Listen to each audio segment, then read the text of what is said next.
Mr. Mercer, I just saw two more people walk in the door, so I think we are at quorum. Do you agree? Okay, all right. Good afternoon, everyone, and Happy New Year. Welcome back to all of our COG Board of Directors. It is wonderful to see everybody. I hope everyone had a wonderful holiday season and a Happy New Year and are excited about 2025. I'm still stumbling every now and then and call it 2024, 2025. But let me call the January COG board meeting to order. It's great to see everybody. And as we always do to start our meetings, I want to first lead us in our Pledge of Allegiance. And so if we'll join that now. I pledge allegiance to the flag of the United States of America and to the republic for which it stands, one nation, under God, indivisible, with liberty and justice for all. Thank you all very much. The January meeting is the one where, as the outgoing COG board chair, I get to pass the torch. Before I do that, though, I have two things. One, many of you received an email from me a couple of weeks ago, and I want to use this opportunity as a reminder because we are getting close on the due date. Every year, part of our job is to conduct the annual review of our executive director, Clark Mercer. And to do so, I need everyone's responses. A few of you, I'm going to give you all gold stars, have already gotten those back. Thank you very much. The majority have not. And so if we could make sure we get those in, I will send a follow-up email later today just to make sure I put that at the top of your inboxes because it could have come in during the holidays. But if you can help us do that, it helps make sure we fulfill a very important and vital board function. So keep an eye out in your inbox for that. Secondly, we're going to, in a moment, I'm going to move our new board officers, but I will take my final chair's prerogative just to speak for just a brief moment. It has really been an honor to be able to serve as the chair of the COG board this last year. I know I've talked about this a little bit before. When I first got elected 10 years ago, the chair of the DC Council, Phil Mendelson, said, Charles, I want you to serve on the Council of Governments. And with a heavy sigh, I said, but that's a group that just kind of gets together and talks a lot. And I really don't know if that's what I want to spend my time doing. And I am so grateful that I said yes, because what I've had the honor to be able to do is work with so many of my colleagues around this region on the Transportation Planning Board and the Council of Governments. And what I learned over the years of working with all of you is this is not a group that talks a lot. This is a group that gets a lot done. And when we think about how we solve some of our most intractable problems and how we are going to move each of our different jurisdictions forward, but do so collectively, it takes regionalism. It just simply does. Whether I'm thinking about how I'm going to travel around the region safely, whether it's how I'm going to cut emissions in transportation and traffic, whether it's how I'm going to accomplish environment and climate goals, whether it's how we improve public safety, whether it's how we grow jobs and new housing, it happens regionally. And I have a sign in my office next to my desk from somebody who, when I first got involved in politics, was really a source of inspiration for me, and that was Senator Paul Wellstone. And a saying that he would have is, we all do better when we all do better. And I think when I think about what regionalism means, that really is at the heart of it. We all do better when we all do better. And I am grateful for the time that I've gotten to lead this for the last year. I'm grateful for getting to work with all of you, and I'm really proud of what we've accomplished. And I know that work's going to continue, whether that's through DMV moves, whether that's through the other efforts that we are not afraid to tackle big things, hard things. And I will argue this is frankly the only table where the regional leaders of the district, Virginia and Maryland all come together on a regular basis, build relationships, build trust, and build an approach that gets things done. So I am very grateful for my time here working with you. I'm not going very far, so that's good news, but I'm very excited about the work that we've done and really want to thank all of you for that partnership and the hard work that we've done. So thank you very much. That gets me to move to item number 2 on our agenda, though, which is the election of your 2025 COG board officers. So what I'm going to do is present the report of the COG nominating committee of the individuals nominated to serve as the 2025 COG board officers. The nominating committee met in November to discuss and vote on those nominations that we are putting in front of you now. The proposed nominations included in Resolution R1 2025 are as follows. Chair Rodney Lusk from Fairfax County, Vice Chair Reuben Collins from Charles County, and myself as Vice Chair, Charles Allen from the District of Columbia. I certainly would vouch for these two folks to my side, and they've done a phenomenal job, and so I know how I'm going to be voting on this. But let me make the motion and call for a second to approve Resolution R1 2025. Thank you very much, Chair Randall, for the second. Are there any questions before I call a vote? Any sudden nominations from the floor? Excellent. So let me call and say, I don't like to just call the abstentions and nay votes on this one. This should be more proactive. Let me ask for a voice vote. All those in favor, please say aye. Aye. Aye. Are there any abstentions? Are there any nays? The motion passes. Congratulations to our 2025 officers. And it's not quite a hot potato, but I now get to pass the gavel to Chair Lusk. Thank you very much. So let me start by thanking Charles for his leadership, not just for his year as chair this past year, but for the many years of dedicated service that he's provided here to COG. I appreciate the work that he has done, and I'd like to just acknowledge a couple of things. Just looking at the DMV Moves initiative and how important that is for the region, and thinking about the sustainability model for WMATA, it is imperative. So thank you so very much for that. And then acknowledging the work that you did also on the equity emphasis areas while you were chair, and then also thinking about the start of some work that I think we're going to do together as it relates to economic development for the region, thinking about a district here for the region. So I'm really, really excited to follow you, but then also to serve with you again in this upcoming year. So on behalf of the entire board here of COG, I would like to present you with a plaque to commemorate your service here on COG.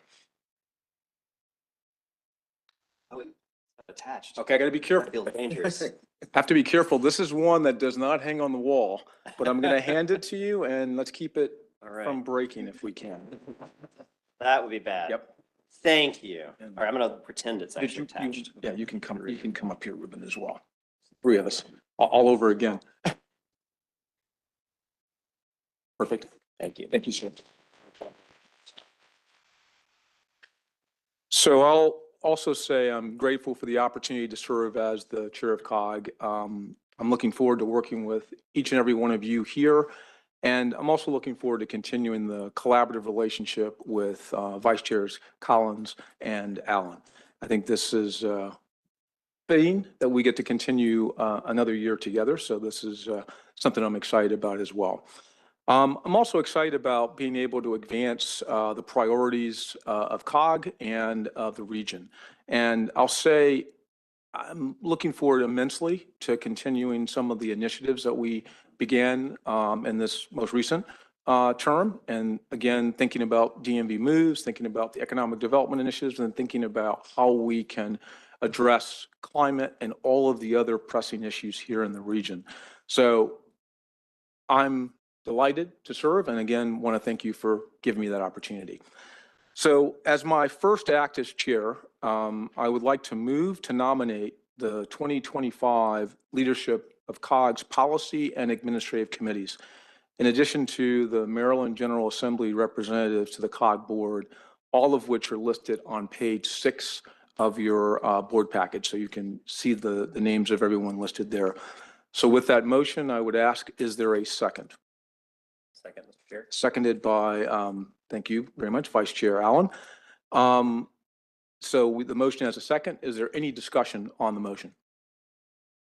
Okay, seeing none, I would like to now call for a vote. All those that are in favor? Aye. Those that are opposed? Any abstentions? Okay, with that, the motion passes. So I want to say congratulations to our 2025 committee leadership, and thank you all for your willingness to serve our region and be active here in COG.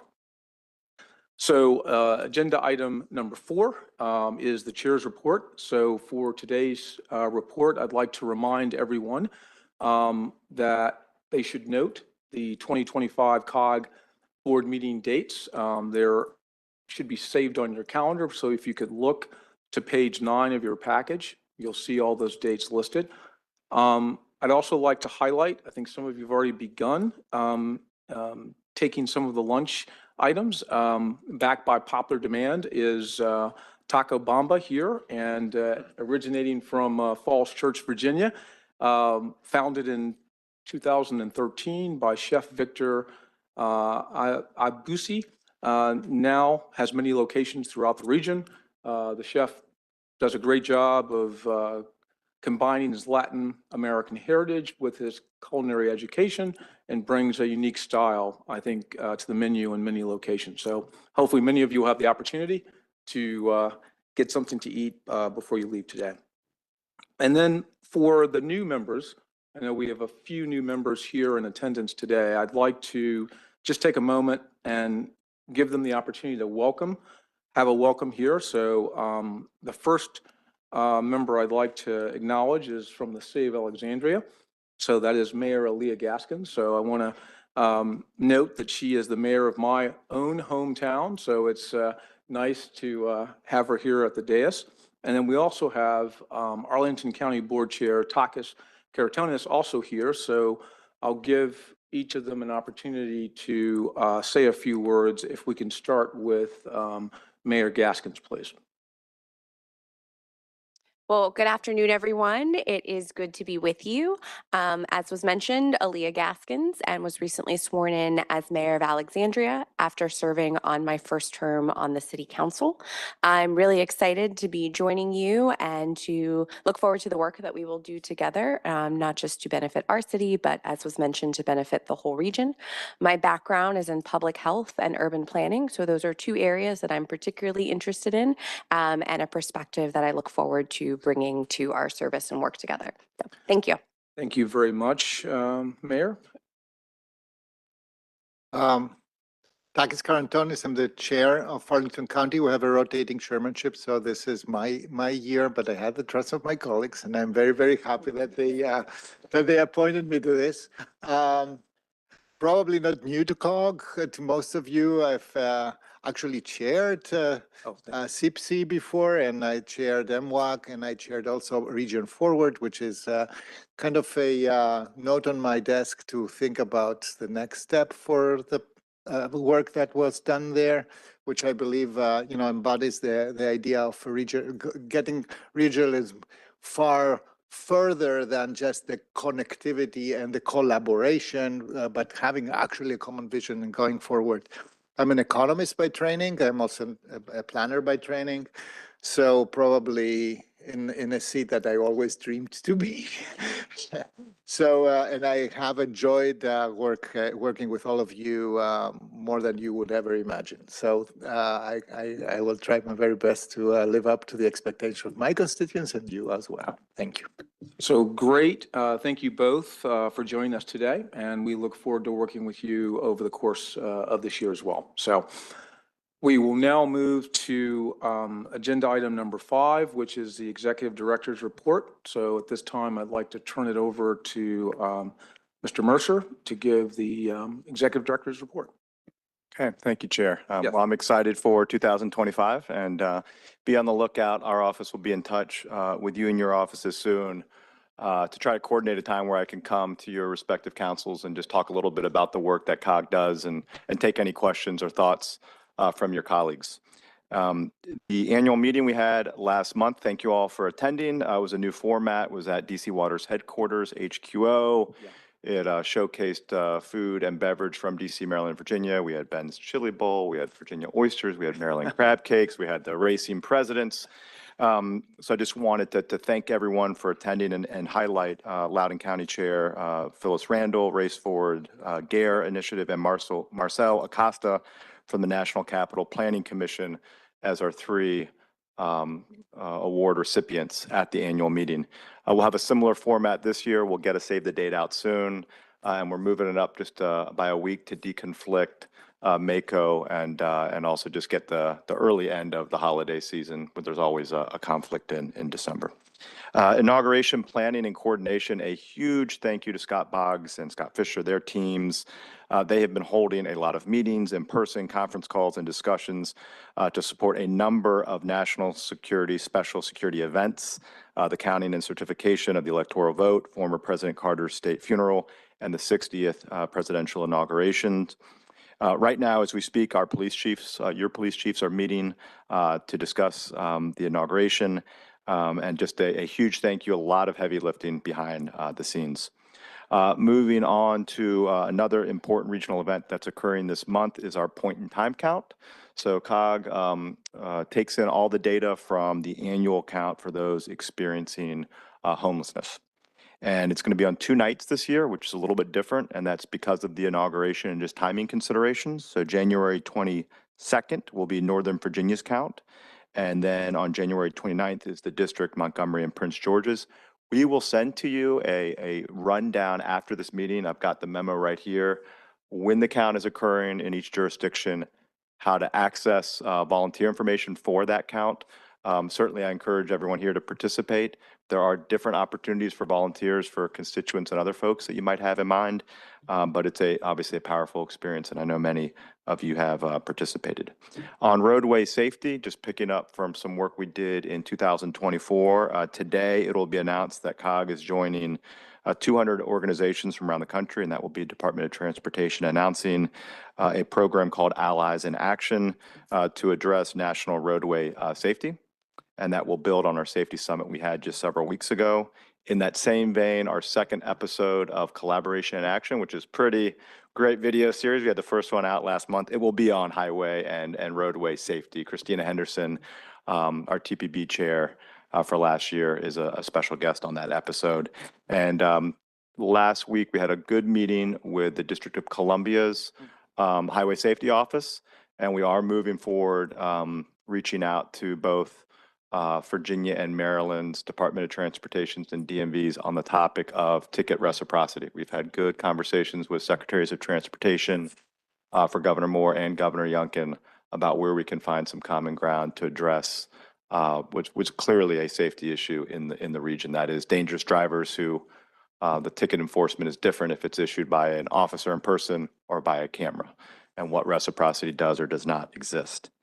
On water supply, I'm sure you thought the same thing when we saw what was happening in Richmond. Could that happen here in this region? What are we doing to prevent something like that from happening? You have a handout that we will also email you that addresses a number of different steps this region has taken, and a lot of credit to Steve Bieber and your all staffs. A number of the things that happened or didn't happen in Richmond, there are steps that have been taken here. We can always do better.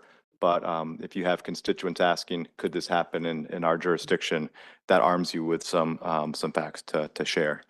There are a few other items that I will just email to you after this. We have applications open in public safety leadership training and in transportation land use. We tee these up when we email them to you so that you can go ahead and forward to your correct department head or other council members who chair different committees to make sure you know when there's opportunities to apply and pull down money for important work in the region.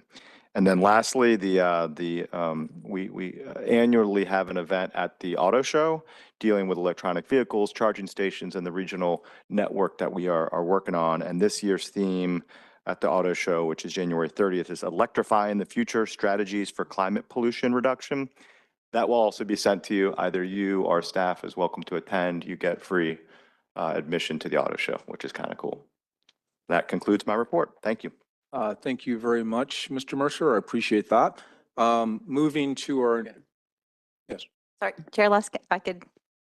I apologize. Quite all right. First, I just want to say thank you to Councilmember Allen for his service last year, and congratulations to our new chair. One thing, since it's our first meeting and your first meeting, I would request as we look forward to this year is, in addition to having the point in time and having us participate in it, I'd request that we got an update on the homeless services and program here at COG. I think it was over a year ago, we received a community solutions grant and have new staff who are working on that. And so if we could, in the near term, get an update on that work and think about how we can work regionally on that, I'd appreciate it. Thank you so much. No, thank you very much. And we can certainly make that a future agenda item. So thank you. Any other comments or questions before we move to the next agenda item? Yes, Chair Randall. I will just go and take an opportunity right now and say, first of all, thank you. I was absolutely floored when I won the Skull Award. I went home and I told my husband, told me he has to treat me different now. He did not agree. I think I've said so many times, I think COG is the most august body in the region, and regionalism has been in the top of my mind and so important. So I know people say thank you a lot when, you know, when they win such an award, but it was more humbling and more, I'm just, I don't really have words. So thank you all so much. And to our leadership, you all have been doing a fantastic job. So congratulations. No, thank you very much, Chair Randall, and I'll say you definitely deserve that award. Happy and delighted that you were able to receive it. So we'll move now to agenda item number 6. Would like to ask if there are any amendments to the agenda from those that are in attendance. Okay. Hearing none, we can move to our next item. So agenda item number 7. Approval of the minutes from the meeting of November 13th, 2024. So I will move to approve the minutes from the November 13th board meeting. Second. Okay, I'll accept the second from my Vice Chair Collins. Thank you. Can we determine if a motion is now on the floor? Any discussion? Okay. So we will ask all those in favor. Any opposed? And one, I also okay, abstain. or 3 abstentions. So thank you. We'll note those for the record. Hearing that, that motion passes. So thank you. And then agenda item number 8 is a consent agenda item. So you'll note in your package, we just have one item for today. And that item is a resolution authorizing COG to procure and enter into a contract to purchase instructional design and learning development preparedness support services in the amount of $105,000. And so with that, I will ask, is there a motion to, I move to adopt resolution R3-2025. Seconded by Andrea Bailey. Thank you, Supervisor Bailey. Are there any questions on this motion from those in attendance? No? All right, so hearing that, those that are in favor? Aye. Okay. All right. Opposed? Okay, motion carries. Thank you. We'll now move to agenda item number 9, which is our audited financials for FY 2024. So as we look at this item, the board will be briefed on the FY 2024 audit report and will be asked to adopt a resolution R4-2025 accepting that FY 2024 audit and authorizing the extension of the independent audit firm's contract to perform the FY 2025 audit. Links to the summary of the audit and the full audit report can be found on page 21 of the board package. So if you'd like to take a look, and if you haven't had a chance, you can see that. At this time, I'd like to invite our COG Audit Committee Chair, Emmett Jordan, to join us and provide us a brief on that report. Hey, thank you very much, Chairman Lusk. I'd like to first thank committee members, Representative Darrell Moore and Senator Brian Feldman for working alongside of me on the audit committee, as well as COG staff, Julie Masag and Anna Douglas, and of course, Clark Mercer, just because. And I'd also like to acknowledge our auditor, Sean Walker and CLP, for their thorough and detailed work compiling this audit on behalf of COG. They've worked with COG now for us for a couple of years, and they make the work of the audit committee go smoothly. So the audited financial and compliance reports for COG for the fiscal year ending June 30th, 2024 were presented to the Audit Committee on December 9th, 2024 by Principal Sean Walker of CLP LLP. And a link to the report is in the board packet on page 21. Basically, there are two parts to the audit report, the financial statement section and the compliance for each major federal program, and a report on internal controls over compliance section. The auditors have issued a unqualified clean opinion on the basic financial statements, confirming that COG's financial information fairly represents its financial position.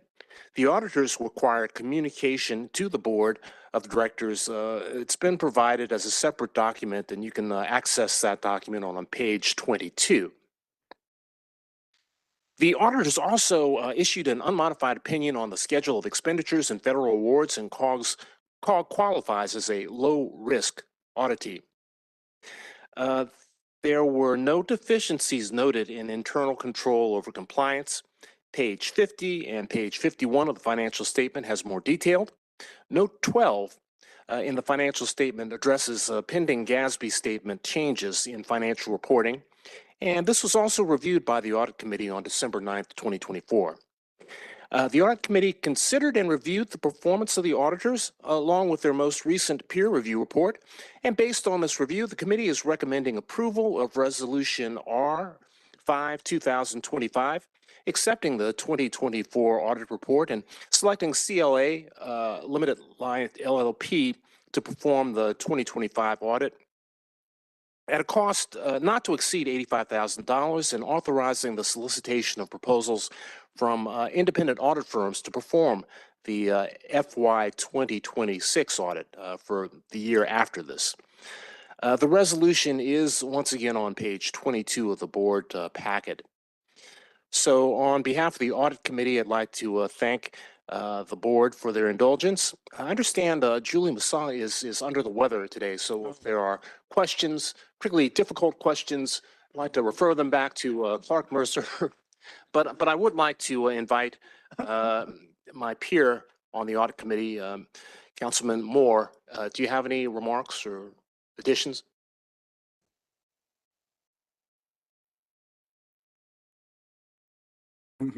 Thank you very much.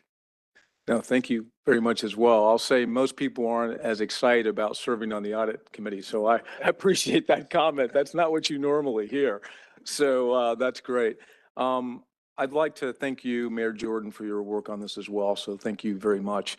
And then I want to acknowledge the work of the staff. And clearly, Julie's not here, our CFO, Ms. Masag, great service and work that she's doing to ensure that we have clean audits every year. This is important. And I want to thank the staff for their contributions in making sure that that's the case. So with that, let me see if there are any questions or comments from members here. Oh, wow. Mayor Jordan, I think you did something impressive there. There are no questions. That says something. So what I'll do now is make a motion, move to adopt Resolution R4-2025, accepting the FY 2024 audit and authorizing the extension of the independent audit firm's contract to perform the FY 2025 audit. Is there a second? Second. Okay. Okay, I'll go with Mayor Snyder as the second for that, so thank you. And are there any questions or discussion on that motion? Hearing none, all those in favor, please say aye. Aye. Those opposed? Any abstentions? Okay, the ayes have it. Motion passes. Thank you very much. We'll now move to our next item on the agenda, which is our update on the legislative priorities for 2024.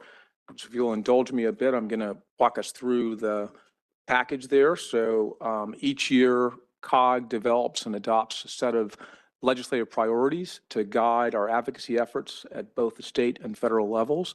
The COG board, policy committees, and staff use these priorities throughout the year to share information and advocate on behalf of our region. I'd like to note This document is solely an advocacy-focused document. It is not meant to include every priority or focus area of COG. This year, I had the pleasure of chairing the 2025 Legislative Committee, who reviewed and edited the proposed set of priorities in front of you here today. And starting on page 25 of the board package, you can see those priorities. The priorities have been reviewed by the leadership of each individual policy committee. So a lot of thought has gone into this document. Now, I'd like to take just a few minutes and walk through the proposed legislative priorities for FY25, and then we can have a discussion here as a COG body, and then we can make a decision on a resolution following that. So if you turn to page 25 and follow along, I'd like to summarize the major points. So the first section focuses on transportation funding, planning, and connectivity. First up, you'll see we've added 2 items in support of our DMV Moves initiative. The first on funding recommendations on state and local payments to Metro, and the second on stronger coordination and efficiency for the region's transit providers. As always, we always continue to have a top priority for COG, and we will work to advocate on the recommendations coming out of the DMV Moves initiative. So far this session, I know there is a bill that's being sponsored by Delegate Corman in Maryland to secure additional state funding for Metro, and we will definitely want to support that. We also will be advocating for increased federal funding towards both operations and capital budgets for Metro.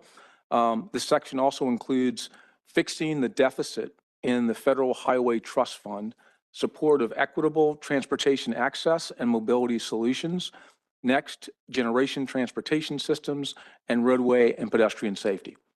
Now, specifically on the last item, COG staff has been working with the district to identify ways to address ticket reciprocity between DC, Maryland, and Virginia.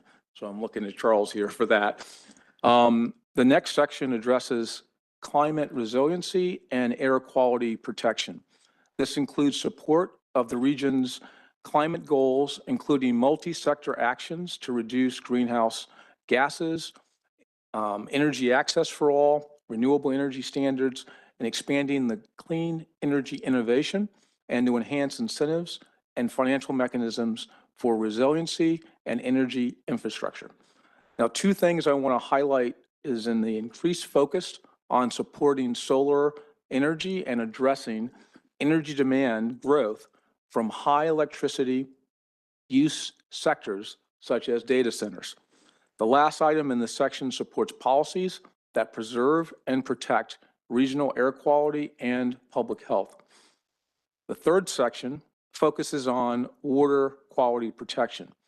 This covers water infrastructure, climate and resiliency initiatives, stormwater, water supply, security, and regulatory flexibility. We continue to prioritize 5 of these areas. 1, funding at the federal level. 2, the Chesapeake Bay program. 3, the water supply feasibility study. 4, PFAS regulation, which is one that we are definitely getting more and more information on. And then 5th, actual cleanup. Now, the next section covers legislative priorities relating to housing and economic resources. This includes efforts to equitably increase the supply of housing and promote housing affordability, and supports the efforts to prevent and end the experience of homelessness and the alignment of workforce development and job creation. Next section focuses on homeland security and public safety. This includes the support of funding for public health to prevent, prepare for, and respond to public health emergencies and pandemics. In addition to cybersecurity and emergency preparedness, and continued support for the Urban Area Security Initiative funding, and lastly, the resources for violent crime reduction. Next section is on health and human services. It includes efforts to combat substance use disorders and increased access to mental health services. We also are proposing 3 new items in this section, including the support of health equity and health disparity reduction, promoting family preservation regardless of citizenship status, and increased support of foster children and resource parents. The next section is on food security and health food access. Priorities in this section include initiatives to address food insecurity, including programs that support childhood nutrition, healthy food access, and resilient food systems, farmers, and local food entrepreneurs. So with this background, this concludes my report on the specific items in each of these sections. But before I move it to the larger group discussion, I wanted to give an opportunity for 2 of our board members who actually served on the legislative committee to have an opportunity to provide any comments or thoughts. One of those members is the Arlington County Board Chair, Takis Karatonis, and wanted to see if he might want to make some comments as it relates to this discussion on the legislative action program. Mr. Chair, thank you for the opportunity to address you on this. I have to say that it was a difficult conversations this year because we really have a high number of variables that are not settled, especially on what will happen next week with the transition to a new federal government. Yes. And the stratification of priorities here, starting with the transportation funding and going all the way down through the climate advocacy that we have in here and resiliency through housing, etc. All this is literally very related to this, and I anticipate that both all 3 jurisdictions, legislative bodies will be taking stock of that. I just want to note for the general public that we recognize that there are stressors there that this packet may not recognize immediately. We know that a lot of our constituents are right now with the same uncertainties that we have. We reflect them. So I'm just leaving that for the public record. Okay, thank you very much. We also wanted to give Mr. Tom DeNerga an opportunity, who is the council member, an opportunity to add any comments that he would like relative to the legislative package as well.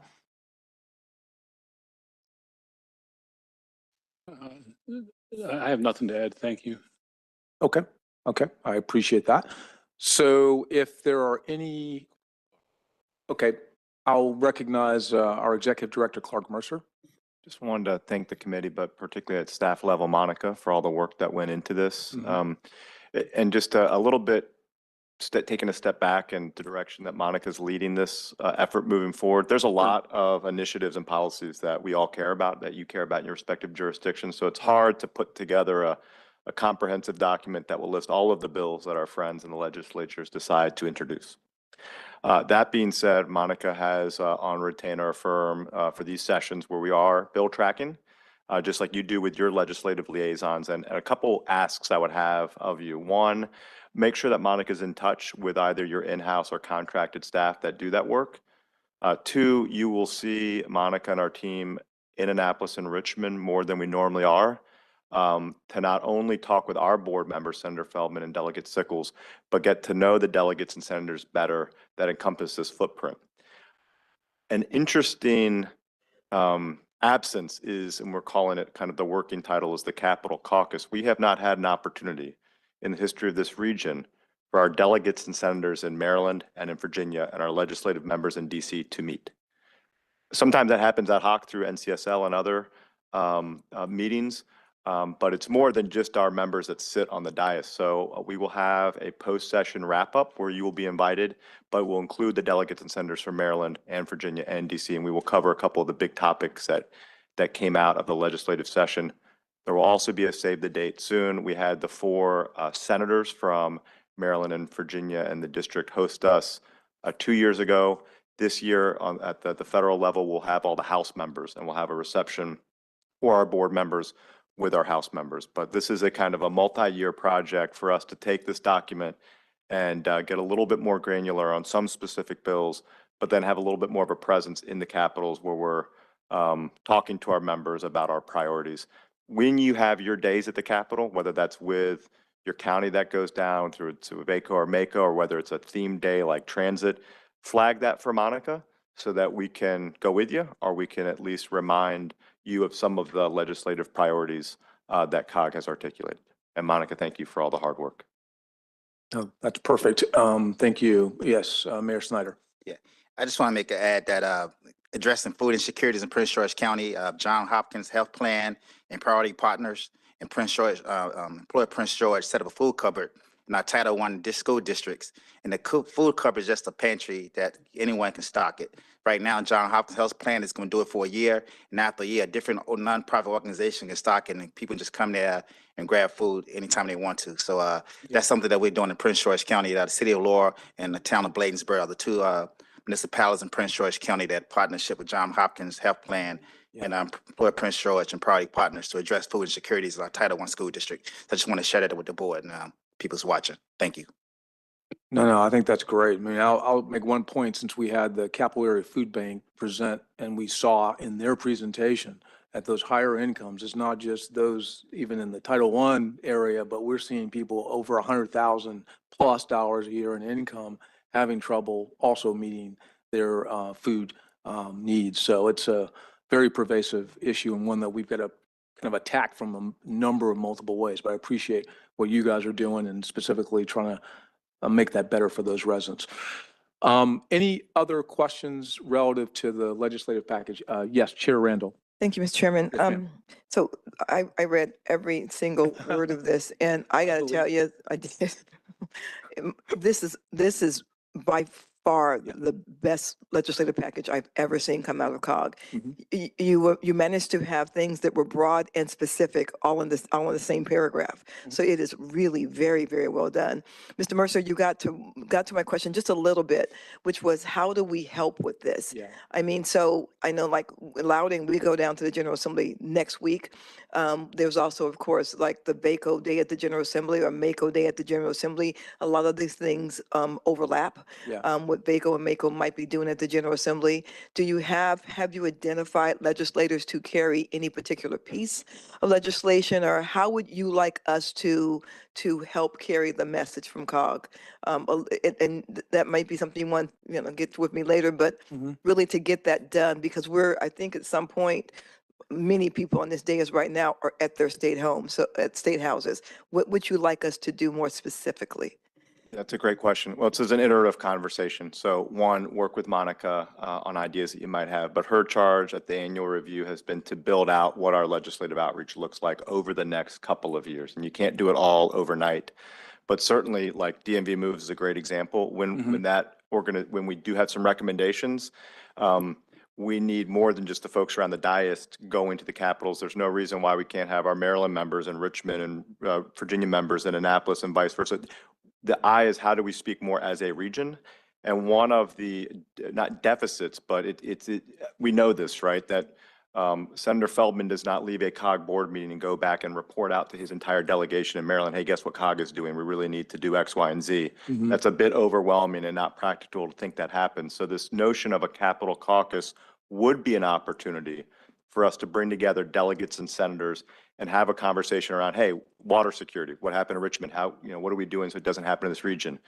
Metro funding, how can we get on the same sheet of music? So when we do have a date and location, one of our biggest asks would be to talk to your delegates and senators and encourage them to participate this year. We'd like to get that off to a strong start, but we want to build up a little bit more robust infrastructure in the state capital. So when you have your Loudon Day, or when Alexandria has this day, or Montgomery does, and you have a dinner that evening with your delegates and senators, yes, invite Monica to attend and participate, just so we can get to know the capitals and the halls a little bit better. She's already doing that. Our members have agreed, Delegate Sickles and Senator Feldman, and a couple of the firms, both in Annapolis and Richmond, to have us there and to make those introductions. But you all making those would go a long way. Yeah, thanks. Yep, and we'll make sure for the Fairfax County Day that we do, we'll make that invitation so you can join us for that. Yes, Monica.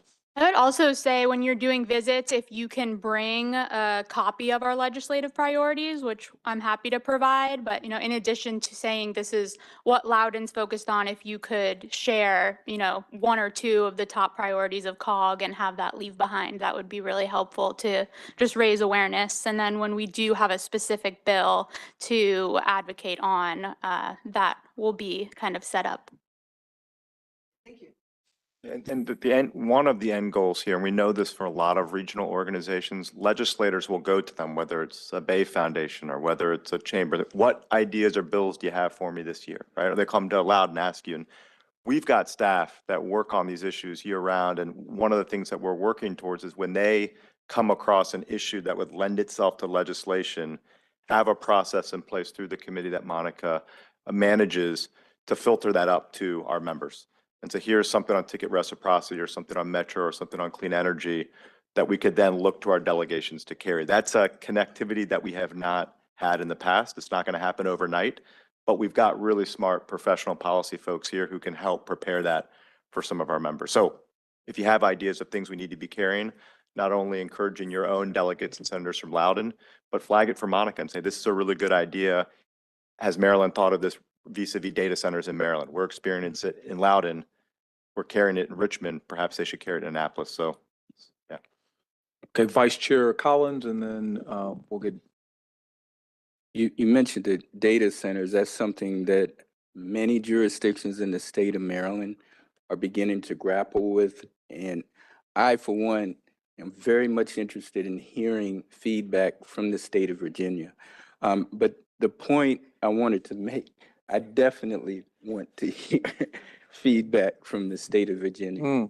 But I wanted to suggest maybe opening the door to inviting the Maryland Association of Counties, and the comparable organization is there. VACO, Virginia Okay. Association of Counties. I mean, as introducing them, to like maybe perhaps one of our board meetings, to discuss legislation.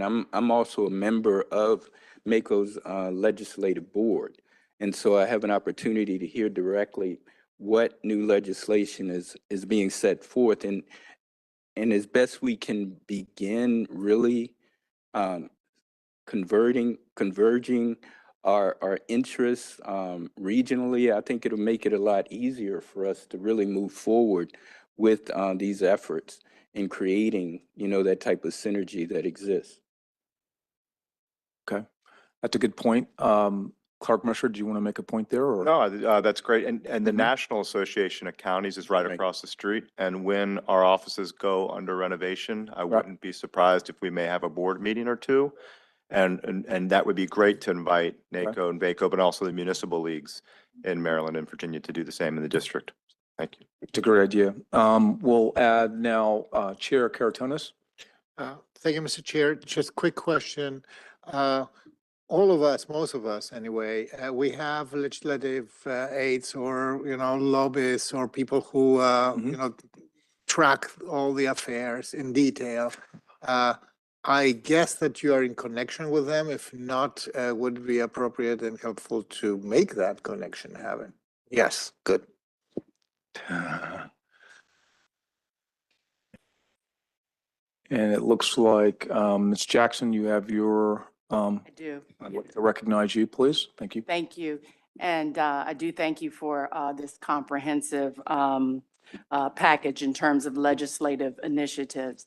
And so at risk of getting too much into the weeds, I do want to raise one issue as it relates to support health equity and health disparity reductions. And I can't recall whether this is this a new initiative? Yes, can we pull that one up as well here, or do you not have it on this slide? Okay, hold on. So maybe we can reference it so everyone can see it. Absolutely. And then you can speak to it. Thank you. If that's okay.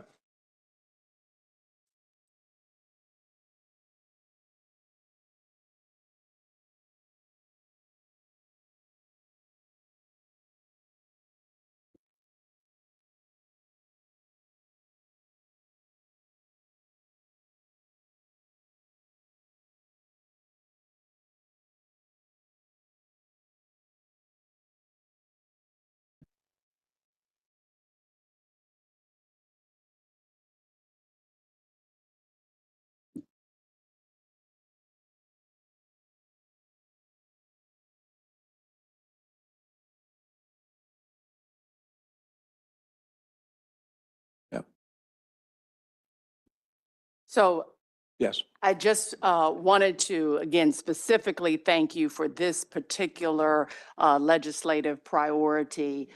It is something that Prince George's County has been wrestling with for some time. Certainly, it was highlighted for us during COVID, the access to healthcare for our residents.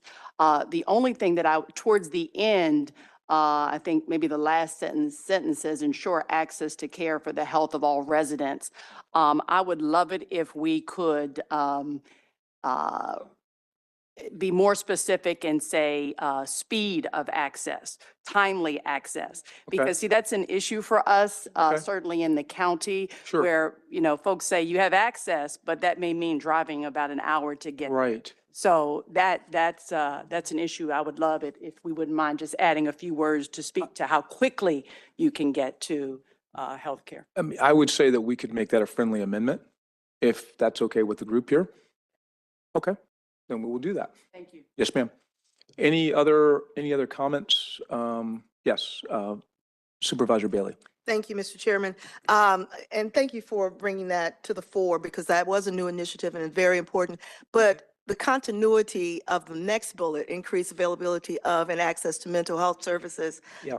I certainly appreciate that was one of our initiatives on the Health and Human Services early on. Yeah. And for us to bring it back and still make it prominent in our minds as we serve the region, it's critical. And referring back to what Ruben had said about the bringing the organizations together, I do know that the governor in Virginia has a lot of funding for that initiative. And so I think we are very much on the cusp of something great in terms of serving our communities at a higher level as it relates to mental health, because it goes across the spectrum as it relates to equity, as it relates to housing. Yes. And so I do appreciate that we are refocusing on mental health in our initiatives. Perfect. No, thank you for that comment. Are there any other comments or any other suggestions for revisions or changes to the document? Okay. So with that, seeing that there are no more questions, I'd like to now make a motion. I move to adopt resolution R525, approving the 2025 legislative priorities with the friendly amendment that we made earlier. Seconded by, Ms. Bailey, thank you very much. Are there any additional discussions on this item? Seeing none, I will call the vote. All in favor, please say aye. Those opposed? And those abstentions? None. So with that, the ayes have it and the motion passes. Thank you very much for that. So we'll move to our next item, which is agenda item number 11, dealing with the DMV Economic Mobility Learning Action Cohort. So real excited about this. This is a partnership between COG and Race Forward Government Alliance on Race and Equity, also known as GEAR, focused on implementing upward economic mobility tools at the local level. It's great to have this on the agenda today, and I'll say I had the opportunity to present COG's Partnership Award at our annual meeting to Ms. Bruce and to GEAR, so it was a delight to do that. Today we have with us again Ms. Carla Bruce, who is Race Forward's Chief of Staff. She was formerly the Chief Equity Officer at Fairfax County. We also have with her Hazel Monet from the City of Gaithersburg's Equity and Inclusion Manager and Co-Chair of COG's Chief Equity Officers Committee. So at this time, I'd like to turn it over to both Ms. Bruce and Ms. Monet to provide a briefing for us here today. Thank you. Chair Lusk and to the other members of the COG Board of Directors, thank you so much for making the time on the agenda for us to discuss this important topic. I'm Carla Bruce. I am the Chief of Staff for Race Forward, and I practiced that all morning so that I wouldn't say Chief Equity Officer of Fairfax County. I wouldn't give you a hard time if you did. But it's good to be here again in this capacity, and good to still be able to work in the region where I live to continue to advance the important work that we have done together for so many years, which is racial justice and really realizing the vision of a just and multiracial democracy. So thank you so much. And I wanted to point out that, so today is January 15th. And while we as a nation celebrate the birth of Dr. Martin Luther King on Monday as a federal holiday, his actual birthday is today, January 15th, and wanted to make the connection during this time, again, you know, as we transition into a new administration and hopefully really center ourselves on what we mean when we say that we are working to advance equity, that Dr. King, who in so many ways, whose ideas and concepts have really been distorted over time, was really in tune and thinking so far ahead in terms of what's necessary to really ensure that we as a country continue to flourish. And so we start today with this quote from Dr. King that the time has come for us to civilize ourselves by the total, direct, and immediate abolition of poverty. And that comes from his works, Where Do We Go From Here? His writings around Where Do We Go From Here? Chaos or Community, back in 1967. And I think what that does is that sort of lifts up the relevance of economics in relation to advancing equity and people's ability to move along the economic ladder if we are going to ultimately achieve racial equity and enable people to thrive and live to their fullest potential. And so I'm excited today, again, in my capacity with Race Forward, but having started this in my former role as Chief Equity Officer with Fairfax County, to be in partnership again and deepening the partnership between Race Forward and the Government Alliance on Race and Equity and the Metropolitan Washington Council of Governments and its member jurisdictions, and particularly the Chief Equity Officers Committee, to be a part of the work of this upward mobility cohort.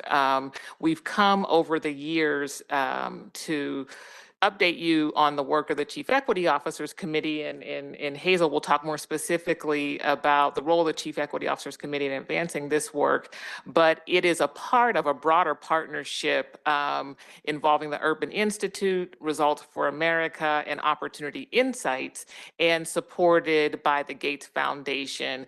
And it's really looking at ways that what will it take for us to dramatically increase mobility from poverty. And in this partnership, this group of partners was eager to work with the chief equity officers who are convened through COG because of our regional approach and our longtime commitment to the broader advancement of equity and us lifting up the significant importance of economic mobility as a part of our strategy to advance equity. So I want to fill you in on specifically what's happening related to the Washington Metropolitan region, but to ground it in this, that we are a part of a broader commitment from these well-respected organizations and with the support of the Gates Foundation. And so that work supported by the Gates Foundation has been underway from, I believe, 2017. Yeah, to develop what they call their upward mobility framework. And so when we talk about economic mobility, it's important that we recognize that while it's about jobs and income, it's about a lot more, and sort of what are the drivers and the contributors to people's ability to move up, not just up the economic ladder, but to have success in their community. So this illustration captures what the work of Urban Institute and these other partners have developed as the upward mobility framework. And I will say, putting on my former hat as Chief Equity Officer, Fairfax County, we've done extensive work around building out this upward mobility framework as a part of our equity work in Fairfax County. And what we're doing now, working with COG, is engaging other jurisdictions in doing it in their own respective jurisdictions, but also doing it working together and figuring out what are the sort of regional opportunities and implications associated with creating an environment that supports this concept of upward mobility. I was encouraged earlier with with COG's work around economic development, and there's a real juxtaposition around economic mobility for the individual and equitable development, which we've come to talk to you about previously, and a component of equitable development being economic development. So having the conditions in this region that support people with rewarding work, with high quality education, with opportunity rich and inclusive neighborhoods, with a healthy environment and access to good healthcare options and responsive and just governance. And so I think this framework, while we're talking to you in the context of economic mobility today, I think it really does represent, and we had an earlier discussion prior to the meeting about sort of what we're focusing on in this region when we say we're advancing equity, and we are working to make sure that we have a region that is solid in all the components outlined in that framework. And it builds on this shared, COG's vision of, yes, racial equity, but also through the partnerships that we've already established in the things that we've already been doing. So we've been in relationship with the Government Alliance on Race Equity, which is a subsidiary of Race Forward, through a series of workshops and trainings to advance racial equity since 2019. This is also relevant to the Region United Planning Framework and specifically the economy goal. We've worked to develop a set of equitable development principles that were adopted by COG last year. And specifically, one of those principles is to advance economic opportunity and mobility. And in terms of the cooperative forecast that was adopted back in January 2020, it has a specific relationship in addition to the Fair Housing Plan. And I mean, you can think of a number of things where this topic of economic mobility and upward mobility relates. And so is this where I'm handing it off to you, Hazel, to talk more specifically, or am I going to carry on? Yeah, sure. Thank you so much, Carla. I'm Hazel Monet. I have the great privilege of serving as the Racial Equity, Diversity, Inclusion, or READY program manager with the City of Gaithersburg, and the great privilege to serve as a co-chair for the Chief Equity Officers Committee through COG. And a huge part of why I said yes to the co-chair work is through this conversation around regionalism. We in the City of Gaithersburg, we're relatively small compared to some of our colleagues and counterparts in the work. I am the inaugural READY manager, and so we're about 2 years into our work. And so we knew it'd be really important for us to be able to partner across our region to learn best practices, and now to sort of build something together that we can move forward in this region. So we, as Carla has mentioned, we've had a lot of touch points with COG in terms of moving the needle around READY work. And this is another opportunity for us to do that. So we've had a kickoff that took place in the fall of 2024 with jurisdictions, I think majority from this space here that are represented in this room. And then that was an opportunity to sort of see what are the places where folks want to really center. And because there are many avenues for this upward mobility framework. And we understand that, especially through our equitable development principles work, that folks are in different spaces, require different supports. And it was an amazing effort. And we still had this question of what does it take to really move something collectively? And so what we've done actually is building out a program that focuses on 2 of the 5 pillars to, again, build out an opportunity for regionalism so that we're moving the needle in a deep way, especially in this time as, you know, folks hear DEI and they're like, oh my gosh. And we have many organizations, many jurisdictions that are really grappling with what does it mean to do this work in a time like this, and how do we begin to sort of clarify what that looks like, whether we're saying racial equity or not. And so we know that when we talk about upward mobility, we're talking about creating the conditions for folks to thrive and have abundance. And so we're focusing our efforts this year on rewarding work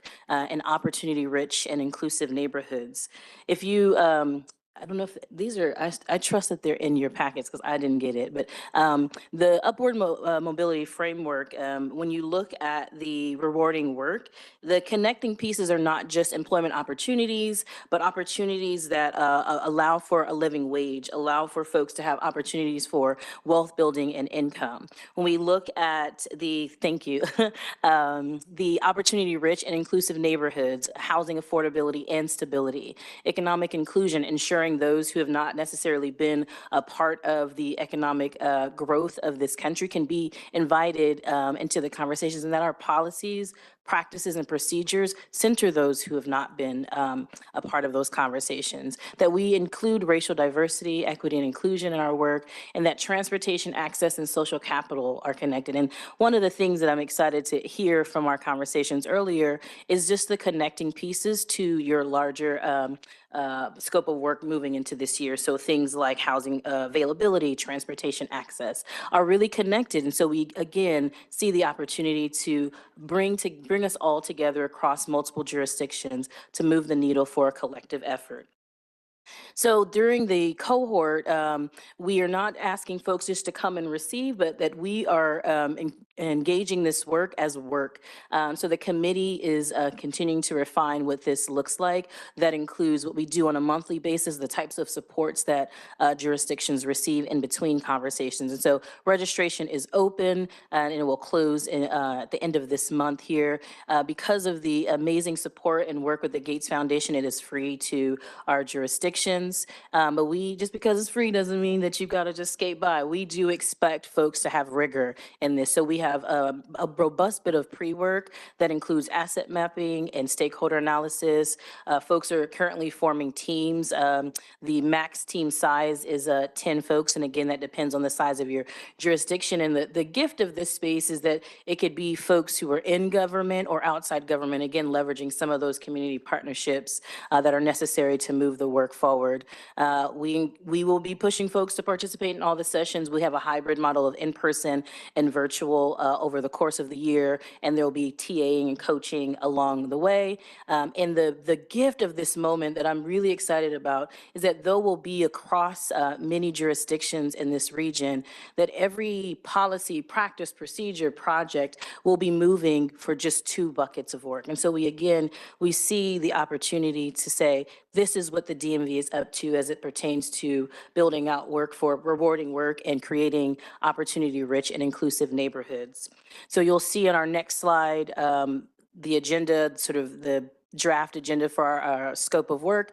You don't have to read the entire thing, but you see the key pieces here that our partners are going to be bringing fundamental frameworks and principles that we will apply in our local contexts as it pertains to how to engage our community. What's the narrative? How do we collect data?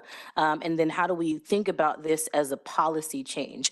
A lot of times when I get pushback for ready work, it's, folks think of it as a changing of hearts and minds, and we're here to change policies, practices and procedures, because we know that those are the places where we can actually see change and move to create the conditions for all of us to thrive. And so we are encouraging all of your jurisdictions here to, if you haven't heard from your READY team or your planning department or your economic development team about this, to connect with them and to encourage them to be a part of this really defining moment for our region. And with that, I think we have someone who is, right, I'm gonna pass it. This is what happens when y'all don't tell me what to do right away. So I think we'll take a time for discussion, and then we'll hear from someone who is a great champion in this work. So we welcome discussion and questions at this moment.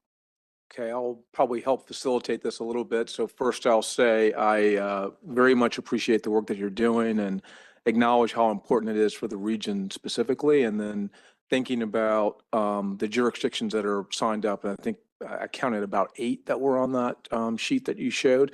So we certainly can get more jurisdictions to come into the fold. So I hope that my colleagues here will go back to their respective counties and agents and departments and agencies and places and see if this is something that they can arrange within their respective jurisdictions as well. Again, the fact that it's free does help make it a little more available, I think. You can't argue that you can't afford it. So, so I think that's kind of compelling.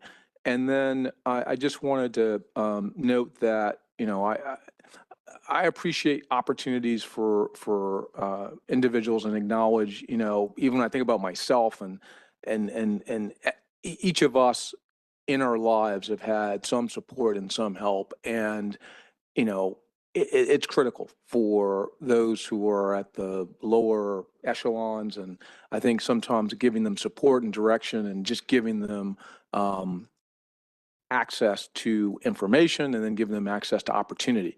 And to me, this is not a question of taking things from other people, but I know that that's how it's framed, and that's so unfortunate. I think we should be looking at how we rise up our community collectively, and hopefully this is something that people will see over time. So let me see, I think it's going to be Montgomery County Chair Stewart is the person that I think you were thinking about referencing earlier. I know she's been a champion of this, so maybe we can give her a chance to kick off our discussion, and then we'll get others around the table as well.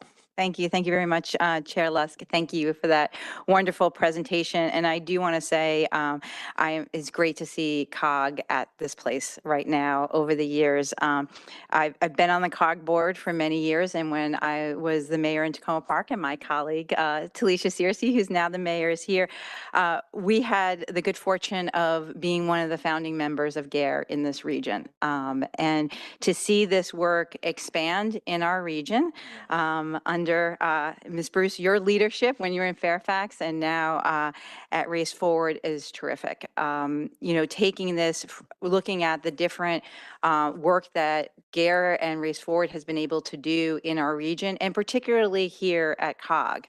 The work that a number of us a number of years ago were able to participate in a cohort that met for a year to really look at elected officials, these issues.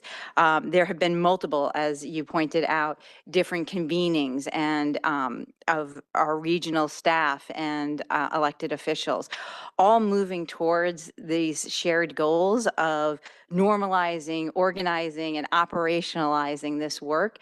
And to see us at this moment having tools and strategies that our region gets to delve into deeper to help our entire country, I think is a great thing. And I just want to thank you for that work. And also our Chief Equity Officer here in Montgomery County, Selena Mendy Singleton, is here with us today and part of the group as well. And I'm just thrilled to know that Montgomery County will be part of this cohort to bring this work through. And I know it's been said a number of times, but remember, it's free. Yeah, it's free.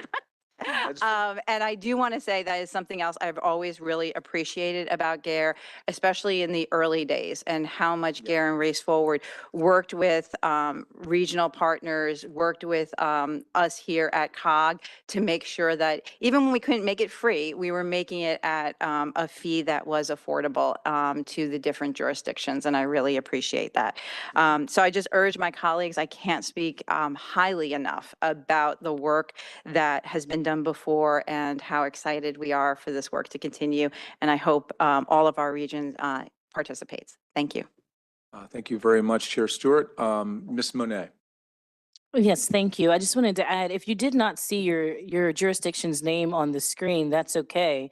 You can see your jurisdiction's name on the screen when we return and say that we had a cohort of folks from across the region. So if you would like more information or want to touch base, please feel free to see either of us here, and we'll be happy to connect you. But yeah, more questions. That's great. Supervisor Bailey. Yeah, thank you for that. I appreciate that. Ms. Bruce, it was really hard for me to look at you and not say what your former title. But we appreciate this wonderful work. We really appreciate this wonderful work. And I wanted to just get clarity in something you just said, Ms. Monet. When does this invitation or inclusionary piece come from the Economic Development Department? Does it have to come from there? Please, if you could enlighten me. Thank you so much, Ms. Bailey. This is a great question. So the work that we're up to around upward mobility is connecting dots for racial equity, for transportation, for housing, for economic growth in all its forms. And so I'll just speak from Gaithersburg. We have folks from our housing department. We have folks from our planning department. Other jurisdictions are bringing folks who have financial empowerment centers, of course, your economic development departments. And so, and then lastly, of course, elected officials and community partners that are connected to that body of work. And so we see this as not just an opportunity to talk solely about economics, but to talk about the connecting pieces around what upward mobility means for all of us. Again, we're going to be talking about DEI without talking about DEI. We'll sort of get on my high horse for a second while it is a conversation that I think a lot of people have sort of had a lot of touch points around. Like intersectionality is another word that gets thrown around and has been misconstrued. But what we're up to is an actual intersecting struggle. We talk about it as that. And so we cannot talk about racial equity without talking about economic justice and economic mobility, without talking about environmental impact, without talking about access to education, and so on and so forth. And so one of the opportunities this offers us is to begin to put all those pieces together. So long way of saying, bring everybody to the table. Thank you. Thank you, Mr. Chairman. Okay, you're very welcome. Any other comments? I will just say that for most of the jurisdictions, they are using their chief equity officer or that equivalent as a sort of a hub to bring these other folks together. And part of that is because this, beyond participation in the cohort, there is work to do at the jurisdictional level, and to keep that convened is important. So using your chief equity officer or equivalent position to bring these various entities, again, from within government or outside of government together, is the strategy that most of the jurisdictions are using. Mr. Chairman, if I may. Yes, ma'am. Thank you for that. That sets it for, certainly in my mind, that was the reason for the question as well.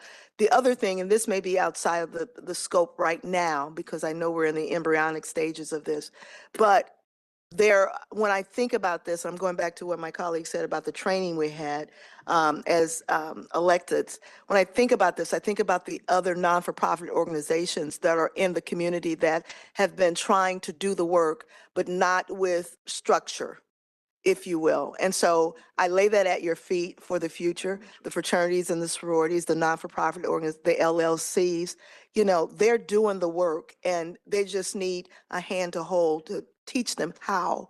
And so know that this is not a part of this audience, but just laying that at your feet. Okay. Any other comments or questions? Maybe one point I wanted to make is I appreciate the discussion around the wealth building. And what I was trying to think through in my own head is like thinking about entrepreneurship and encouraging people to start their own companies, create their own opportunities. And then second, thinking about home ownership. Because I know one of the things that we've done, I think, well in Fairfax is that we're building more affordable housing, but it's all rental. So to me, the question is, how do we get to a place where we can help our residents move into ownership opportunities? I know some of this is a basis of funding and loan structuring and capital stacks, but we've got to get past that. I mean, we've got to get to a place where we might be able to identify what are the ways in which we can, restructure and provide these types of opportunities as well. So I'm assuming that that's part of the work that you guys are talking about as well. And I would just add that wealth building at the individual and family level, but also wealth building at the community level. Yeah. And so, Mhm. you know, we have the experience in Fairfax County where we sort of got a bit of a head start in doing some of this work. But one of the things that we identified is exactly Yep. sort of what you just mentioned, you Yeah. know, what builds wealth. Mhm. And, you know, access to a job and entrepreneurship is a avenue for wealth. Yeah. Home ownership is an avenue for wealth, Right. but you have to have the conversation not just at the individual family wealth level, but what are the assets and features in communities Yeah. that contribute to the building of wealth. And so that's exactly sort of the focus of this. And Yeah. again, you know, we're just referencing back to the rest of your agenda, so many of the things that local jurisdictions deal with, that that COG as a whole deals with, is about building structure in community. Mhm. And what this does, going back to the basic framework of GARE, is it normalizes that we don't want to leave people out. Right. It organizes us to be thinking about this, you know, as a region, but it also gives us specific strategies that we can begin to operationalize. And so it is very exciting to be able to take these concepts and bring them to life. But again, it makes so much sense to be doing this through COG, because all of the other work you all do is about these various features in community that create opportunity. Perfect. No, thank you for that. Seeing that we don't have any additional questions at this point, there is no formal action that we're going to take on this item. Does not require a vote. Just reiterate the comments from Chair Stewart again. We need to get other jurisdictions to sign on, and hope that we can encourage someone around the dais here to do that. And again, thank you very much for taking time to come and be a part of our meeting here today. And thank you for the work that you're doing. Thank you for having us. Thank you. Okay, so we'll move to our agenda item number 12. And I can say this is the last item today, so we're in the home stretch. This is an update. This is an update on our regional crime dashboard. This is a follow-up to a conversation that we had at our leadership retreat that was done this past July. And we've had the opportunity for staff to develop a dashboard to examine real-time data for major violent crimes as well as property criminal offenses across the region. So at this time, I'd like to turn it over to COG's Senior Public Safety Planner, Eli Russ, to provide an update on that program. I would just want to thank Eli and his team. A big heads up to all of our electeds here when you're going back to your office and you have a due out. This is going to be a really important presentation. Yep. There's not another COG in the country producing real-time crime data on a monthly basis. Right. And this will be launched in a couple months. It will get the attention of press and your residents, and we have to have the police chiefs, your CAOs participating with COG on this. Because if the data we're pushing out is not accurate, you will hear about it. We will hear about it. It will be in the press. This will be an important element. One of the feedback I got on my first meeting here at the council was the crime report that we push out annually is dated. Once the FBI blesses a crime that's a murder is a murder, it's a year old. And the overwhelming feedback from around the dais was this is not helpful to decision makers and policy makers because we can't pivot and address these crimes in real time. Right. And it's giving the public and the media an inaccurate picture of trends. So in about a couple months, and Eli will speak to this, this will go live. And we do need a couple jurisdictions just to pay a little bit more attention to making sure the data that we're getting is accurate. Because I guarantee you, folks will hear about it. And if I could just so thank, that's just the preamble for Eli. No, thank you very much. And if I could also thank David Snyder here, Mayor Snyder, for his comments. I think he's been one of the more vociferous individuals here on COG talking about the need for us to go to this real-time reporting. Because I mean, to your point, if you've got data that's over a year old, what value does it have? And it's not showing a trend that's current, and people don't see any reason to be, publishing that data. It's of no value. So thank you very much as well to the staff for responding to this concern. And I think I just wanted to give a little shout out to Mayor Snyder, because he's been the one that's talked about this the most vociferously. So thank you. Thank you, Clark, Chairman Lusk. Good afternoon. My name is Eli Russ, and I'm the Senior Public Safety for COG's Department of Homeland Security and Public Safety. I support the COG Police Chiefs Committee and lead our Regional Crime Dashboard project, along with support received by the department's Managing Director, Scott Boggs, and COG's Technical Planner, John Snar. I look forward to updating you today on the project status since we last briefed at the COG Board's annual retreat.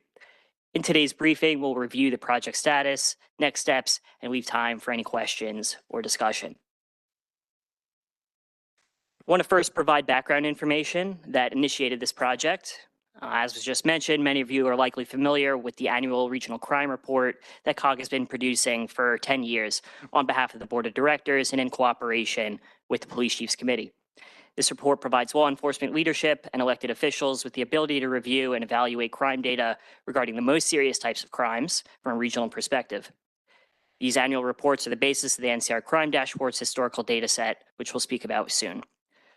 We'll continue to produce this annual report as a key piece of COG's broader work to promote crime reduction in the region, which, as you may recall from the board retreat, includes a host of initiatives and collaborative groups that range from mitigating illegal exhibition driving activity to promoting regional coordination among real-time crime centers and license plate reader programs, as well as with planning for public safety drones as a mutual aid asset. Building off of this work, and in response to your request for more actionable crime data, COG continues to draft the Regional Crime Dashboard to provide decision makers a near real-time understanding of crime in the region. The dashboard is a free, publicly available platform to capture and analyze crime data over short and long time periods. This allows for a common regional picture of crime to be developed alongside a capability to benchmark statistics. Users will be able to broadly identify regional long-term crime trends and short-term crime spikes by comparing specific or multiple types of offenses to other jurisdictions. This is important, as understanding what is a crime spike versus a crime trend changes how law enforcement responds. Moreover, the dashboard will enable our jurisdictions to continue to focus on reducing crime and mitigate public misperceptions about the prevalence of crime in our communities. With greater crime data transparency with the public, law enforcement agencies in the region can expect increased public cooperation, higher crime reporting rates, greater community trust, and more effective crime prevention through community awareness. For this project, we met with COG member police agencies to determine their preferred method for submitting real-time crime data, such as direct automated inputs, a local crime dashboard, or a local or state police data repository. A few local agencies have recently built similar crime dashboards, which speaks to the positive strategic direction and value of this regional dashboard. During the individual discussions with police chiefs, we received unanimous support for the project, as well as feedback regarding data fidelity that we're continuing to implement. For example, we're working with agencies to ensure the information we display matches with the information that's included on their public data feeds. The dashboard's About tab, seen in the upper image on the right side, will outline the sources and caveats of the data as to how it can be interpreted. The screen grab images of the dashboard on the right side include buttons to navigate to each section. The data graphic summarizes the regional change in crime frequency at a high level, which has trended down overall in the last year compared to the previous. The first tab of the dashboard examines real-time data using National Incident-Based Reporting System, or NIBRS, classifications, and can filter by violent and property crime subtotals or for the following specific offenses: homicide, robbery, rape, aggravated assault, motor vehicle theft, burglary, and larceny. NIBRS is the national standard for classifying crime data that our member agencies have adopted over time, and now all jurisdictions in the region are reporting in this format, which has allowed this project to come to fruition. Currently, we're approaching the final stages of data collection and refinement. We have integrated real-time data from 15 COG members, which accounts for 90% of the region's population, including DC, all of Northern Virginia, and several Maryland jurisdictions. We're working this month with Maryland State Police and Prince George's County Police to obtain and integrate crime data for the remaining 9 jurisdictions, which include the cities and town within Prince George's County, Charles County, Frederick County, and the city of Frederick. The dashboard's real-time information for each jurisdiction updates at various frequencies, ranging from daily, weekly, monthly, and quarterly, based on the source of the data and by agency's request. The left-hand image on the screen allows for the filtering and selection of various jurisdictions and crime types. The images on the right side of the screen are examples of what a weekly and monthly visualization of all offenses across all jurisdictions in the region looks like. As you can see, a user can hover their mouse over a chart, as well as click to drill down into a data table for a more granular review. The second tab of the dashboard features the historic crime data set that was sourced from the 10 previous annual crime reports. Leveraging both real-time and historic sets of data will allow for a deeper analysis of regional crime trends over periods of time in ways that was not previously available. This tab is like the real-time crime tab, as it also includes line graphs, bar charts, and data tables to measure crimes in the region over years. These images on the screen show historic motor vehicle thefts in the region per year for all COG members as an example of how a specific crime can be analyzed for trends ranging from just a few days to 10 years. As stated, the project team is continuing to finalize data before the dashboard is publicly launched on COG's website and with a press conference around the March 12th board meeting. Our other next steps include, before the public rollout, include briefings, continued conversations with the Police Chiefs Committee, Police Public Information Officer Subcommittee, Criminal Investigative Commander Subcommittee, and the CAO Committee to answer questions and discuss the potential outcomes of this new tool. As we get closer to rollout, we'll reconnect with the board to provide an opportunity to access the dashboard. Additionally, we'll work within the region to advance broader opportunities to enhance uniformity in local NIBRS reporting to allow for future reliability of precise comparisons of crime data across state lines. Following the rollout, we'll work with stakeholders to solicit feedback to improve the dashboard, as well as expand participation to additional local, state, and federal police agencies. Thank you for your continued support of regional crime data reporting. I look forward to hearing your input and taking any questions. Thank you. Okay, Mr. Russ, I want to say thank you for the work that you've done here over the last few months. Just to imagine that we talked about this back in July and it's come a long way. So kudos to you and the staff. Just wanted to think this through a little bit. So for the jurisdictions that are not currently in the towns and others, is the expectation that we will get all of them in before we actually do the launch, or are we going to go with who we have at a certain period in time?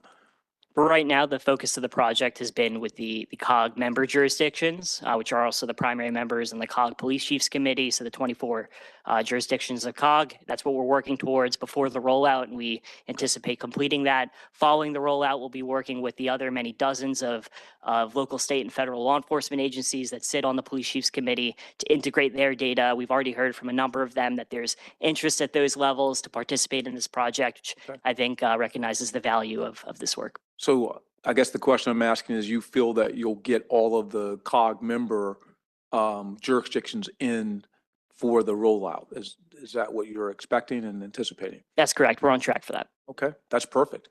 That's ideal. I'll take questions. The first, Vice Chair Allen.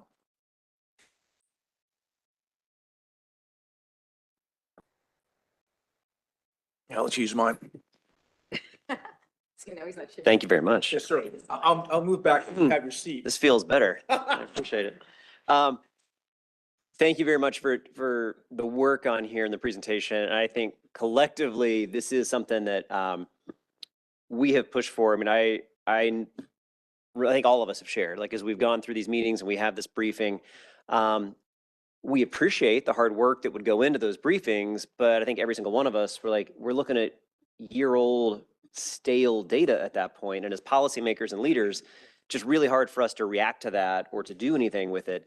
And so this effort, I think, is going to actually put us as individual policymakers, but us regionally in just a much better position. I will echo the calls for all the jurisdictions that perhaps aren't there yet to make sure we get that done, because it is a less powerful tool without that. So I hope that we get that done.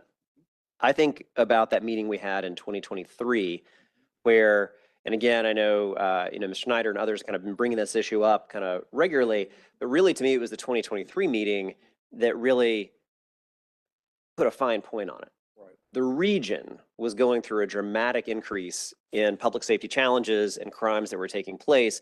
And yet we were seeing data that was more than a year old and didn't actually reflect what all of us were feeling on the ground and experiencing within our communities. And what it meant was we didn't have the right data to be able to help inform decisions. I look at the motor vehicle theft, for example. And this to me is where I think this is going to also be a powerful tool of what we do with this. We saw in every single jurisdiction, a steep increase in motor vehicle theft.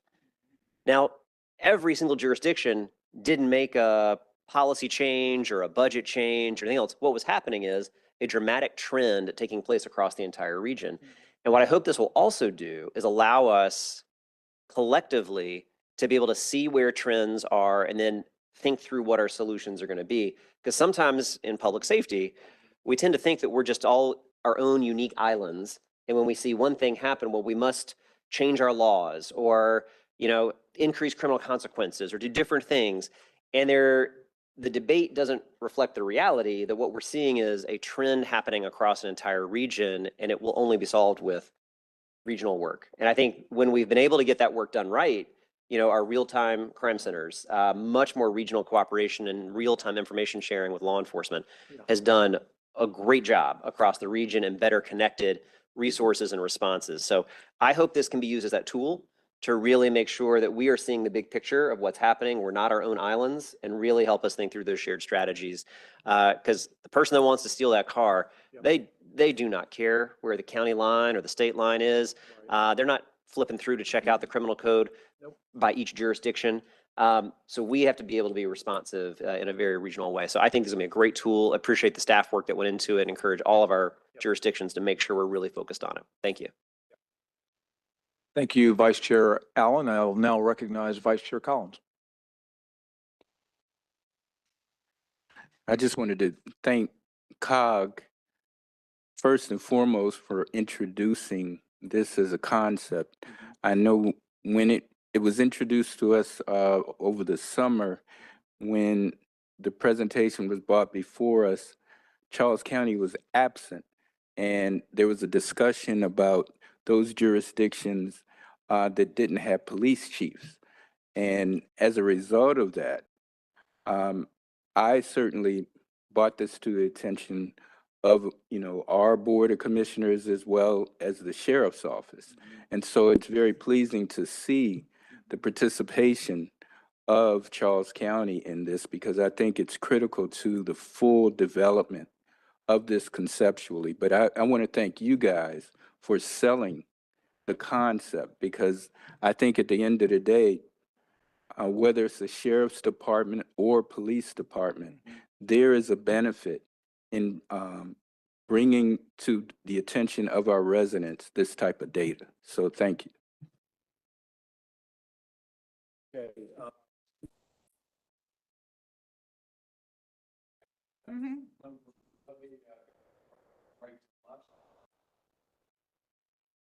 Now I got problems with mine. I will start with Chair Stewart, please. Great, thank you.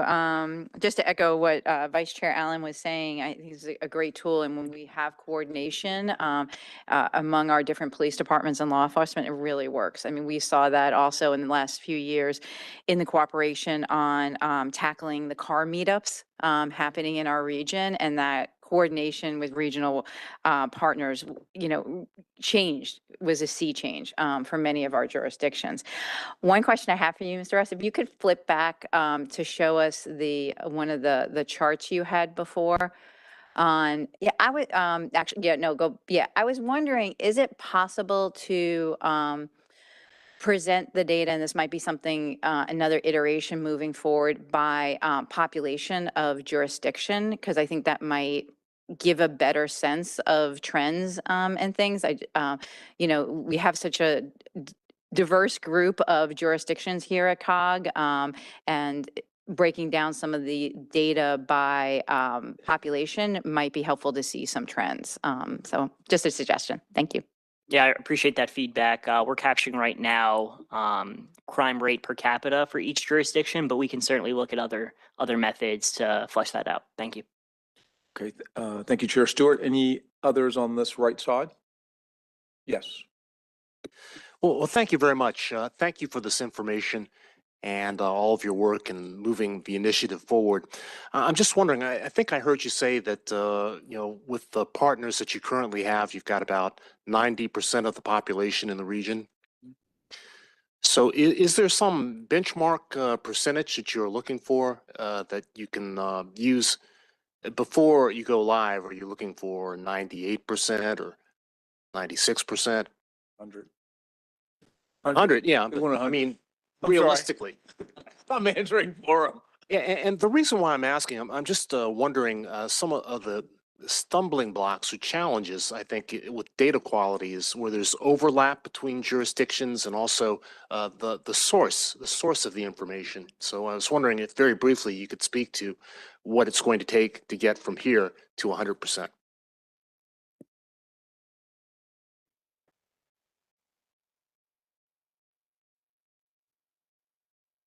It happens to us all the time. Thank you for the question. So I would say we're looking for both sides of that same coin. Certainly want to achieve maximum participation of COG members so we can have as much a much more accurate picture of what crime looks like in the region. But to your point, the source of the data, how that gets filtered and classified throughout the different, local, state, and federal processes is something that we've been speaking about with police agencies. We're continuing to work towards to make sure that, we're comparing apples to apples and so on and so forth. But it's also a piece of a broader recognized need at the statewide levels within the region for additional work, understanding that while many agencies in the region have been doing NIBRS reporting for a number of years, there are other agencies, particular smaller ones, that are relatively newer to NIBRS reporting, and we want to make sure we're firming up and standardizing across each jurisdiction. Just add to that, the acronym that he mentions, a federal acronym. So at the federal level, your jurisdictions are required to report crimes in a certain format, and this crime is defined this way, and we all agree on that.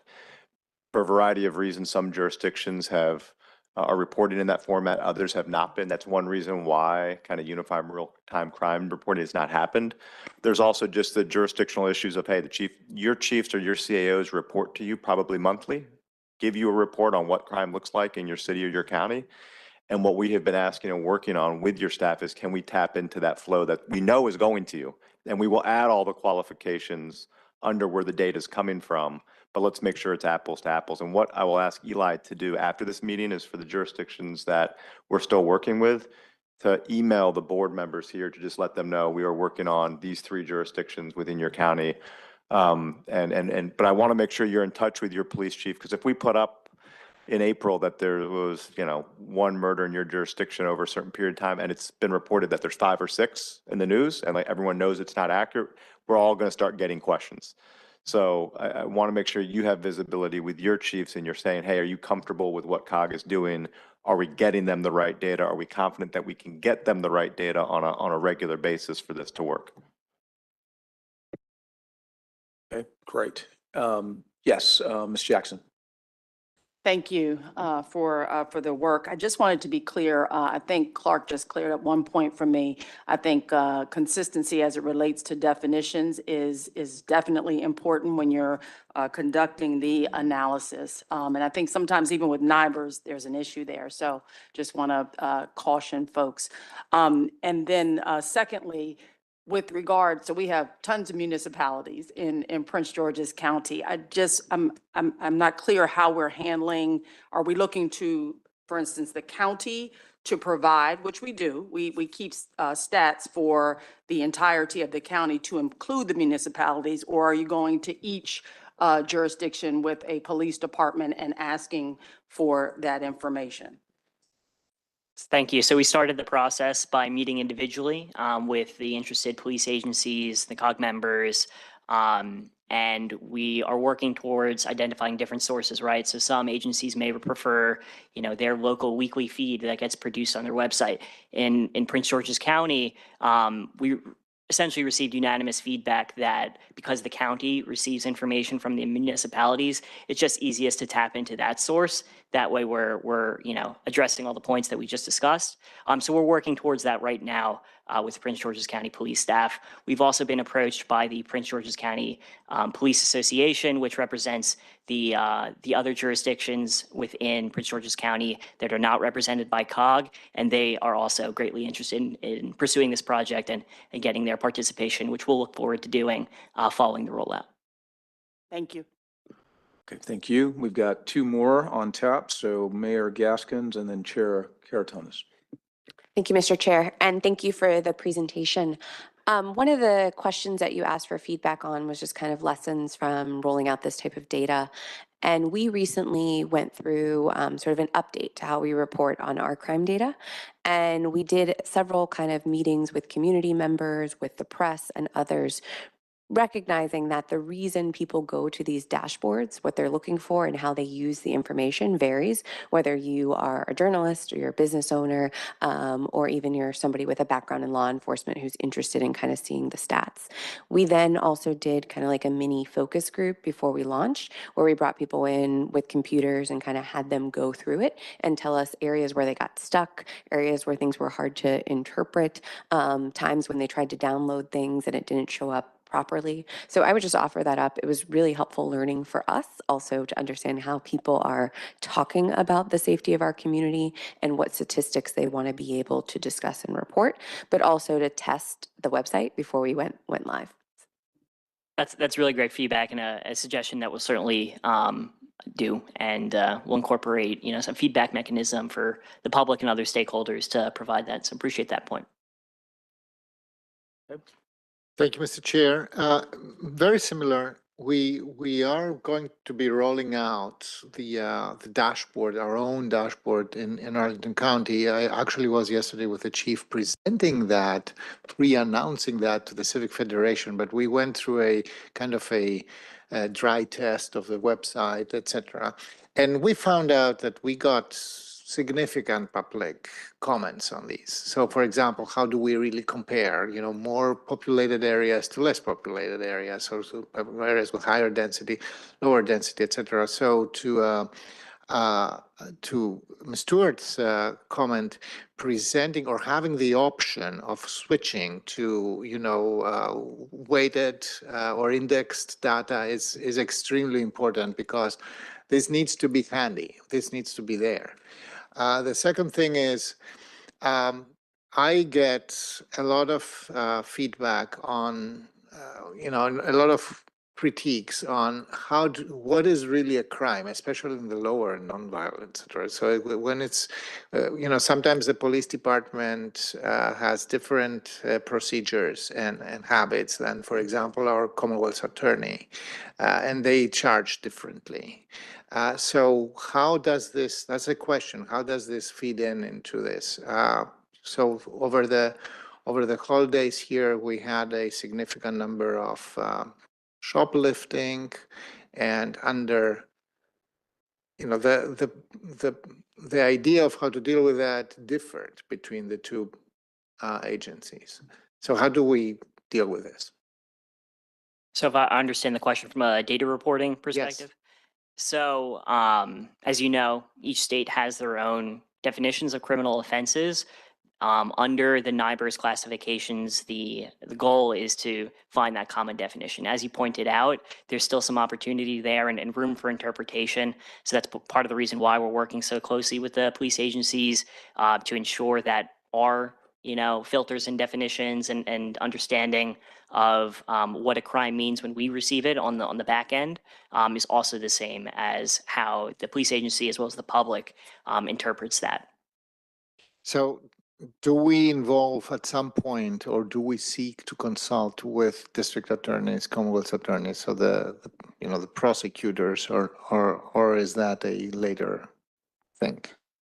It's an interesting point. It hasn't been a part of the discussion yet. I think that there could be some interesting perspectives as we have these broader conversations about how do we achieve complete uniformity in NIBR's reporting, not just for the purpose of this dashboard, but for the other, crime data and crime initiatives that are out there that rely on this important data set to be able to make the appropriate decisions. So appreciate that.